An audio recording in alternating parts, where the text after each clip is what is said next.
అప్పట్లో ఆయన తీసుకున్న నిర్ణయం ఏదైతే ఉందో అదే ఫార్ములాను ఇప్పుడు భారతీయ జనతా పార్టీ కూడా కొనసాగిస్తుందా? అంటే ఒక రకంగా జగన్ ఫార్ములాను బీజేపీ ఫాలో అవుతుందా? ఈ చర్చ నడుస్తుంది. ఎందుకు ఎక్కడ అంటే ప్రస్తుతం విజయసాయిరెడ్డి గారు రాజీనామా చేసిన రాజ్యసభ స్థానానికి ఎవరిని కూర్చోబెట్టబోతున్నారు అనేది ఒక చర్చ అయితే నడుస్తుంది. అయితే రాజ్యసభ స్థానాల్లో ఒకప్పుడు జగన్మోహన్ రెడ్డి గారు తీసుకున్న నిర్ణయాలు ఏంటి?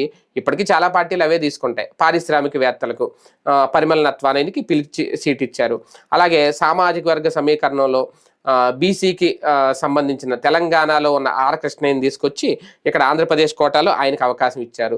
అంటే ఎక్కువ ఇప్పుడు పరిమళ నత్వాని ఇక్కడ వ్యక్తి కాదు, అలాగే ఆర్ కృష్ణయ్య కూడా ఈ రాష్ట్రానికి సంబంధించిన వ్యక్తి కాదు, పక్క రాష్ట్రాలు.